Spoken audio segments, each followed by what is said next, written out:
Hello बच्चों, स्वागत है आप सभी का आज की वीडियो में। आज हम कक्षा 6 का त्रिभुज विषय के अंतर्गत प्रश्न नंबर 5 हल करेंगे। यहाँ पर हमने एक समकोण त्रिभुज बनानी है जिसका कर्ण BC है और एक भुजा AB है। इस भुजा का हमें नहीं पता कि यह आधार है या लंब है। तो सवाल बनाने के लिए सबसे पहले हम दो भुजाएं लेंगे, एक AB एक BC।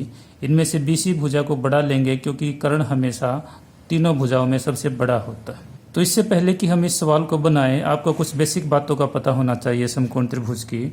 समकोण त्रिभुज की आकृति कुछ इस प्रकार से होती है। इस समकोण त्रिभुज में ये कर्ण होता है जो कि समकोण के बिल्कुल सामने होता है, ये आपका समकोण होगा। ये लंब होता है और इसको आप आधार बोलते हो। तीनों भुजाओं में कर्ण आपका सबसे बड़ा होगा, कर्ण के सामने समकोण होता है। दूसरी बात यह होती है, एक वृत्त के अंदर नियम होता है, वो ये कहता है कि जब भी आप कोई अर्धवृत्त खींचते हो यानी कि आधा वृत्त खींचते हो तो अर्धवृत्त में कोई भी कोण बनता है वो समकोण होता है, यानी कि 90 डिग्री का होता है। अगर हम इस अर्धवृत्त के अंदर ये कोण बनाते हैं तो ये आपका 90 डिग्री का होगा। अगर कोई दूसरा कोण बनाते हैं तो भी ये 90 डिग्री का होगा, तीसरा बनाते हैं तो भी ये 90 डिग्री का ही होगा। तो इस नियम को हम यहाँ पर लागू करेंगे। अगर ये आपका कर्ण हो जाता है तो हम यहाँ पर इसका आधा करके यहाँ एक अर्धवृत्त बनाएंगे ताकि कर्ण के सामने समकोण बन सके। तो सबसे पहले हमने जो कर्ण दिया गया है BC, हम कर्ण का आधा करेंगे।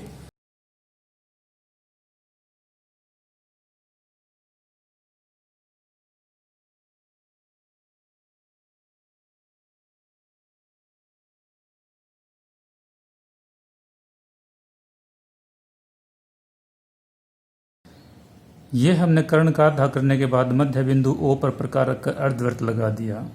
अब इस अर्धवृत्त के अंदर आप जो भी कोण बनाओगे वो आपका 90 डिग्री का कोण होगा। और आप जानते हैं कि कर्ण के सामने 90 डिग्री का ही कोण होता है, कर्ण के सामने समकोण होता है।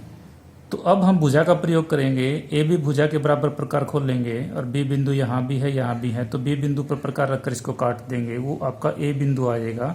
A को B से और C से मिला देंगे, वो कोण आपका 90 डिग्री का होगा और त्रिभुज आपकी समकोण त्रिभुज बन जाएगी।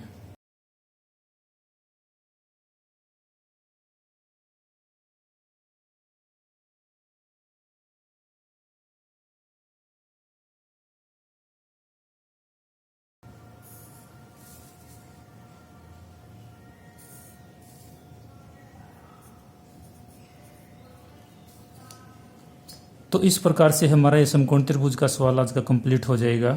आज के लिए इतना ही, आगे फिर किसी वीडियो में मिलेंगे। धन्यवाद।